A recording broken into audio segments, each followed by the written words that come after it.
سترګې وغړوه څنګه سوره عبادت وکول سوره بندگی وکول کله کله په نخلستانو کې ابو دردا مولا ولی دوس عبادت کې دومره عبادت وکړ مولا به مدهوش و بیهوش بشو خدای خشیت و مشیت خشیت الهی نه ابو دردا و بیبی درو بیبی علی بیهوش شد علی خو لکه وفات شو بیبی و طول زنا ابو دردا مولای کائنات عبادت کې الله حالات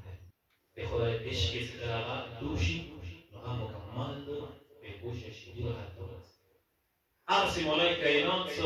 إيكيو ضربة عليهم يوم الخندق أفضل من عبادة الثقلين درجة وتميروش إيكيو ضربات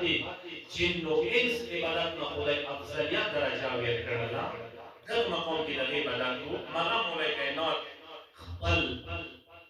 سکلا بندگی حوالی سروش یغتی تکید نهج البلاغ کی دغه کی آه من قلة الزان و طول السفر وبعد السفر ووحشة الطريق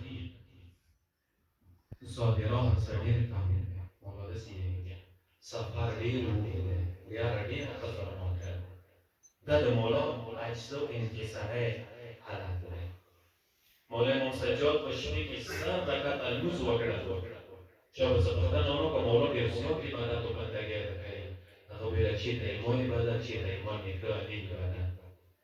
مولانا و تجاب اختنا و قدر رسول الله حوالا و چید ایمای عبادت چید رسول الله عبادت رسول الله نه و تجاب اختنا و قدر رسیات عبادت خورای فرمان که و دویلی میچه حبیب دما تو دزان رو شکر که ما شوا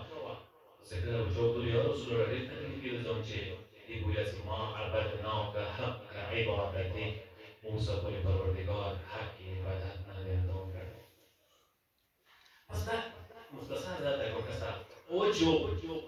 عبادت سر سرمایی زیگری دوبروی ایچیا بندگی که چه حساب که مرولا تلی ماوی نمیکواد تل دو تلگولی المنزون ورچه روزی ورچه سبابی تالی امبراوی بیاوتا بلختون و نجور کی بیاد تکیه و تاوی تا خطرناک مرحلات چه حساب که مرولا حافظ شیرازی وزی که غزل کی بخوان سبحان سینده شی ترجمانی که حدیث و لیرت استیده که درسته که اغیی زو یوزی که اغاز پروردگار سر خبری که این گفتگو که اغا اندقی طریقه سنداله اجایستین که پروردگار در خطاب که دیر زیاد خطونه دیر زیاد پیغمونه مخبه دور وسط و بوسه پوری دیر از دلدار پیامی نفرستاد ننوش سلامی و کلامی نفرستاد صد نامه فرستادم و آن شه سواران پیکی ندوانی و سلامی نفرستاد رئیس در وقتی بیس دلدار یعنی پروردگار اشاره رئیس پیغام ندوستاد سلام جوابی ندوستاد سل خطون خمور وستاد که تکرسیدی نروکناد چندان که زدم لاف کرامات و مقامات هیچم خبری از هیچ مقامی نفرستاد دورای خدای کریتونا لحظه موکل هیچ مقامی چه او سفره را نکرد به اخیری که سکل اول در اوجو بلا لحجه استعمال کی گنا رست اصلاح کی زان سنه تا ادب نرسد رسکهیش بیرسی رستوسی حافظ به ادب باش که واخواست نباشد گر شاه بیان به غلامی نفرستاد حافظ ادب سنه حافظ ادب سنه تو خدای محاکمی که عدالت که نشی و در آقای تو خدای نپختنی کردی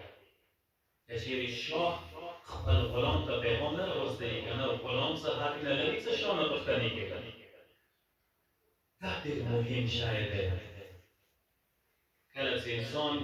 تو بندگی که عجز و انکساره توازو تر آگلو کنه پوش زمان دیر وشت شد در روایت بیشتر اصولی کفی که اجازه وقتی یو بنده مثلا سر روزه که تهجد روزه شروع کی نو بیا تهجد روزه شروع کی لگ اوج حالت رو شي سره زخه تهجد کوم زخه د منسونه کوم زخه خدای ته سور نه دی شوی ایسا پروردگار الان به سو کی فزریبه بالنعاس ده حدیث راغلی دی فزریبه بالنعاس پروردگار الان میواد بیتریش بی خب یا ولی خپل بزرگ است با نفسی دی حالا کوئی تصدیق نو زاو سکر زو يظن انه يتقرب الي. اگر گمان داری که زن خدای تو نزدیکی کم در حالی که عجب که پیدا شه خدای خوان نه یه کوسه نه خود عجب طرف روانه عبادت یه غرور شروع کرده نه خدای تو نه عجب بس لیدا پر سوش په خو بیاولی که دولت سب علم زاو سکرداشی اغنا بات کلا اجزای می سره میوشی او ما سب یلو زاکر شو دامت سوک دامت سوک ایمون څخه دې بدل شو دا څخه د زندگی شو څکلا زری لک موت شي اجزای او کیږي په ورته کوي نو دې څه اوس پنه شو اوس یې شو اوس ما برداشت کړی اوس مقبول کړی زیدی و مثال نام دوست و زحمت و صدق و یکم مثل و سخت موان کم که یو کس و شیخی از شیر نیاز داریم